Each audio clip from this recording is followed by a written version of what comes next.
Mulai detik ini, setelah melihat video ini selengkapnya, pahamilah tentang Allah, perbanyak menggali rahasia-rahasia Allah, penasaran saja kepada Allah, jangan kepada makhluk lain yang hadir sebagai penampakan, yang mungkin itu adalah efek dari zikir yang mulai kita dalami.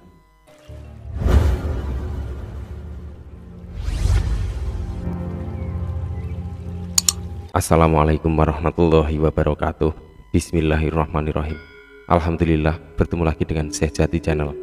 Pada kesempatan kali ini saya berusaha memberikan pemahaman tentang kuasa, kehendak, dan keinginan. Bagaimanakah sebenarnya kuasa, kehendak, dan keinginan manusia di dalam bertauhid? Ketika seseorang berada di dalam masalah yang sangat serius dan mungkin kesusahan yang teramat sangat, bahkan hampir putus asa, kemudian terlintas di dalam benaknya untuk memasrahkan diri kepada Allah Subhanahu wa Ta'ala dan berkata, jikalau ini memang kehendaknya, maka akan aku jalani semua dengan ikhlas. Para sahabat semua, tapi harus aku sampaikan bahwa kalimat itu tidaklah mudah untuk dijalani, apalagi mereka yang sedang dalam masalah.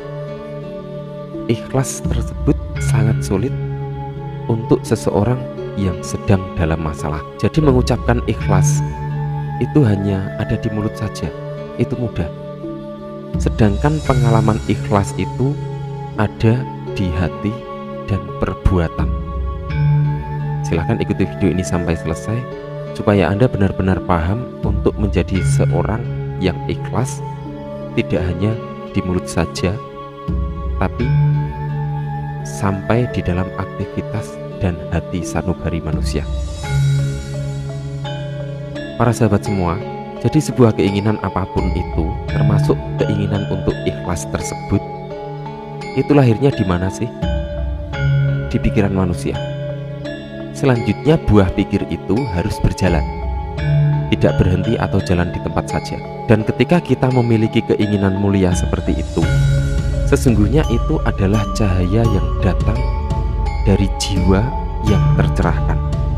Sadarilah itu, karena itu tidaklah mudah sebenarnya. Allah berfirman di dalam surat An-Nur ayat 45, Allah memberi cahaya kepada langit dan bumi.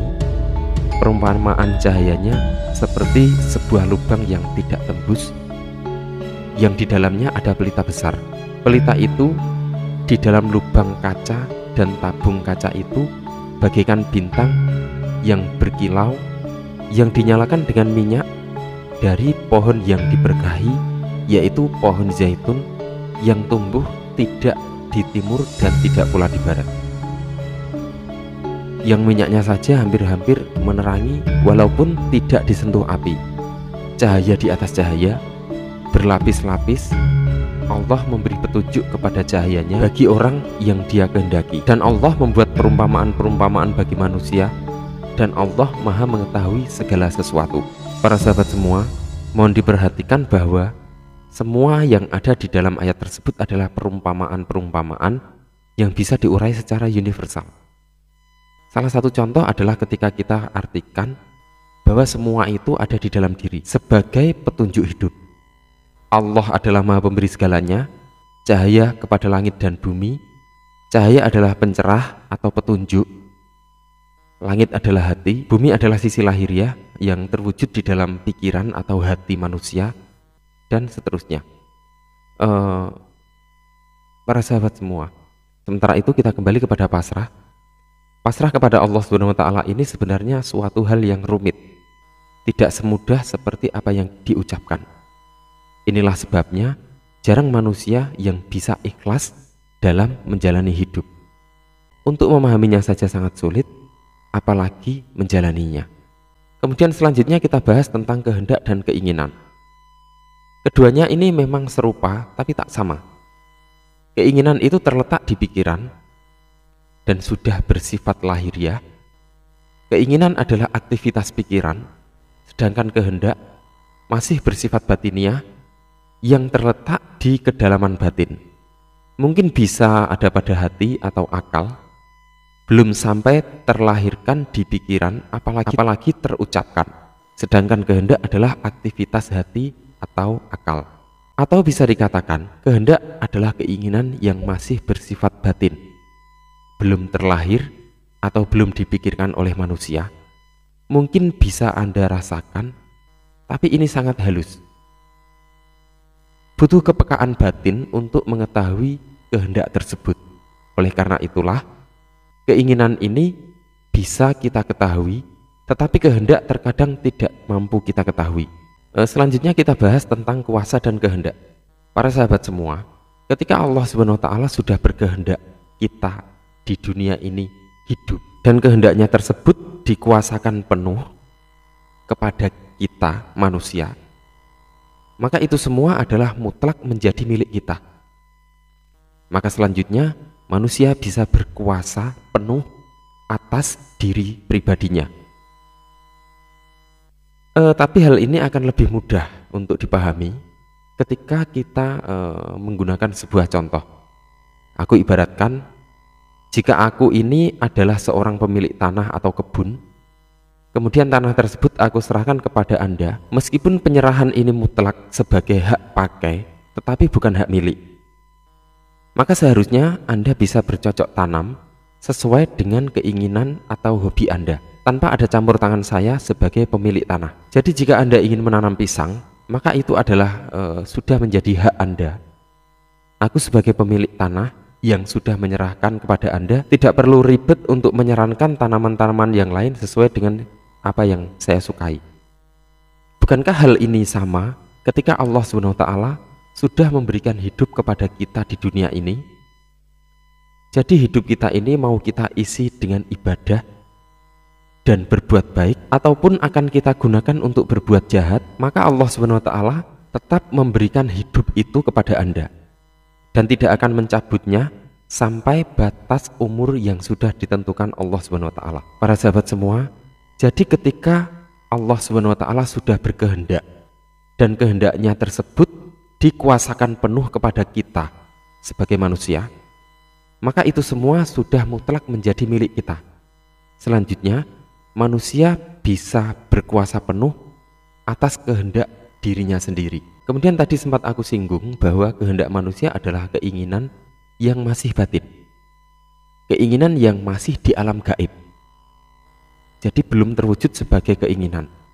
Disinilah sebenarnya fungsi manusia belajar tentang olah batin, olah rasa, sehingga manusia akan mampu mengetahui kehendaknya sendiri yang masih bersifat batin, bukan untuk mengetahui makhluk-makhluk lain yang ada di luar diri seperti penampakan dan lain-lain. Tidak perlu. Dan kemudian selanjutnya di dalam perjalanan tauhid, manusia harus mampu mengarahkan dirinya untuk selalu berprasangka baik kepada Allah SWT. Para sahabat semua, kita ingat 3 hari sebelum wafatnya beliau, Kanjeng Nabi besar Muhammad SAW bersabda, "Janganlah engkau di antara kalian meninggalkan dunia kecuali dalam keadaan berbaik sangka terhadap Allah SWT." Hadis riwayat Muslim. Para sahabat semua, karena sulitnya memahami tentang kehendak ini, maka itu menyebabkan manusia tidak tahu bahwa ia menghendaki sesuatu atau tidak, sehingga ini menyebabkan awal kebutaan batin manusia. Seperti contoh, ketika seseorang berkehendak untuk berkomunikasi dan berinteraksi dengan roh-roh halus misalnya.